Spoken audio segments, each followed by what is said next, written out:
दुश्मन की गोलियों का हम सामना करेंगे, आज़ाद ही रहे हैं, आज़ाद ही रहेंगे। इन पंक्तियों को लिखने वाले थे महान क्रांतिकारी चंद्रशेखर आज़ाद।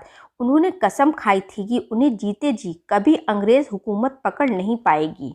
आज मैं आप सभी को परिचय कराना चाहती हूँ एक ऐसे हीरो से जो सही मायने में देश के हीरो थे।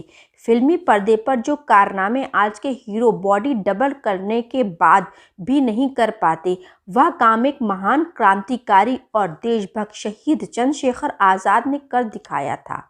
शहीद चंद्रशेखर आज़ाद की कहानी जब भी मैं पढ़ती हूँ तो दिल के अंदर एक अलग सी भावना जाग उठती है, क्योंकि आज हम जिस आज़ाद भारत में जी रहे हैं वह कई देशभक्तों की देशभक्ति और त्याग की वजह से है। भारत आज जहां भ्रष्टाचारियों से भरा हुआ नजर आता है, वहीं एक समय ऐसा भी था जब देश का बच्चा बच्चा देशभक्ति के गाने गाता था, जिन्होंने छोटी सी उम्र में ही देश के लिए अतुलनीय त्याग और बलिदान देकर अपना नाम स्वर्णिम अक्षरों में अंकित करवाया। इन्हीं महान देशभक्तों में से एक थे चंद्रशेखर आज़ाद। चंद्रशेखर आज़ाद का जन्म 23 जुलाई 1906 को उत्तर प्रदेश के ज़िला उन्नाव के बदरका नामक गांव में पंडित सीताराम तिवारी और श्रीमती जगरानी देवी के घर हुआ था। बचपन से ही उन्हें देशभक्ति में रुचि थी।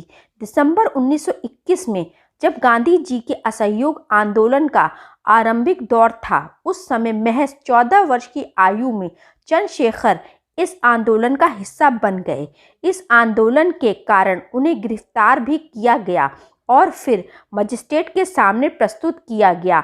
मजिस्ट्रेट ने पहले उनका नाम पूछा, जवाब में उन्होंने कहा आज़ाद।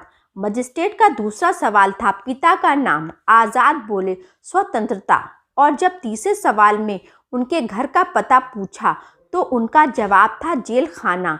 उनके इन जवाबों से मजिस्ट्रेट बुरी तरह से तिलमिला गया और उन्हें 15 कोड़े मारने की सज़ा सुनाई। इस घटना के बाद उन्होंने आज़ाद की उपाधि ग्रहण की और चंद्रशेखर आज़ाद के नाम से प्रसिद्ध हुए। जलियांवाला बाग नरसंहार ने चंद्रशेखर आज़ाद को गहरा सदमा पहुंचाया था। उधर महात्मा गांधी ने 1921 में असहयोग आंदोलन शुरू किया और चंद्रशेखर आज़ाद ने इसमें सक्रिय रूप से भाग लिया, लेकिन चौरी चौरा की घटना के कारण गांधी जी ने फरवरी 1922 में असहयोग आंदोलन को स्थगित कर दिया, जो आज़ाद की राष्ट्रवादी भावनाओं के लिए एक झटका था। इसी कारण से उन्होंने गांधी जी का साथ छोड़कर हिंदुस्तान रिपब्लिकन एसोसिएशन नाम के एक कट्टरपंथी संघ में शामिल हो गए और काकोरी, ट्रेन डकैती और एक ब्रिटिश पुलिस अधिकारी की हत्या कर सहित कई हिंसक गतिविधियों में भाग लिया। वह किसी भी तरह से भारत को पूर्ण स्वतंत्रता दिलाना चाहते थे।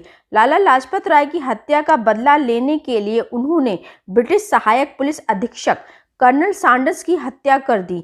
इसी कारण से अब ब्रिटिश पुलिस उन्हें ढूंढ रही थी। 27 फरवरी 1931 को उन्होंने इलाहाबाद के अल्फ्रेड पार्क, जो अब चंद्रशेखर आज़ाद पार्क नाम से जानी जाती है, में क्रांतिकारियों के साथ एक बैठक की।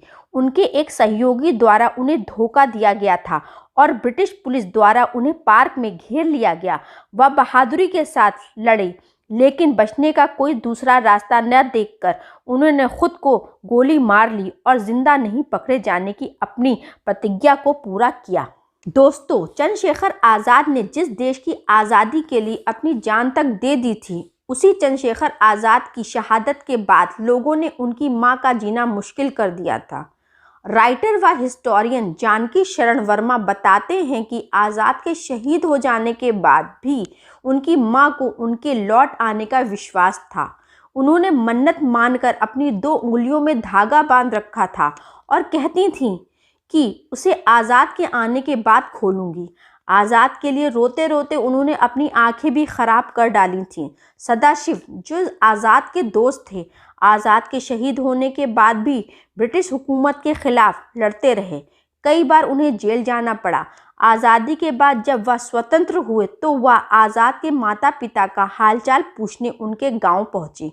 वहां उन्हें पता चला कि चंद्रशेखर आज़ाद की शहादत के कुछ साल बाद उनके पिता की भी मौत हो गई थी। आज़ाद के बड़े भाई की मौत उनसे पहले हो चुकी थी। पिता के निधन के बाद आज़ाद की माँ बेहद गरीबी में जीवन जी रही थी। उन्होंने किसी के आगे हाथ फैलाने की जगह जंगल से लकड़ियां काट कर अपना पेट पालना शुरू कर दिया था। वह कभी ज्वार तो कभी बाजरा खरीदकर उसका घोल बनाकर पीती थीं, क्योंकि दाल, चावल, गेहूं और उसके पकाने के लिए ईंधन खरीदने लायक उनमें शारीरिक सामर्थ्य बचा नहीं था। सबसे शर्मनाक बात तो यह है कि उनकी यह स्थिति देश को आज़ादी मिलने के 2 वर्ष बाद तक जारी रही। सदाशिव ने जब यह देखा तो उनका मन काफ़ी बेचैन हो उठा। आज़ाद की माँ 2 वक्त की रोटी के लिए तरस रही हैं। जब उन्होंने गांव वालों से जानना चाहा तो पता चला कि उन्हें डकैत की माँ कहकर बुलाया जाता है। साथ ही उनका सामाजिक बहिष्कार कर दिया गया था। आज़ाद की माँ की ऐसी दुर्दशा सदाशिव से नहीं देखी गई। वह उन्हें अपने वचन का वास्ता देकर अपने साथ झांसी लेकर आ गए। मार्च 1951 में आज़ाद की माँ का झांसी में निधन हो गया। सदाशिव ने उनका सम्मान अपनी माँ की तरह करते हुए उनका अंतिम संस्कार खुद अपने हाथों से बड़ा गांव गेट के पास शमशान में किया।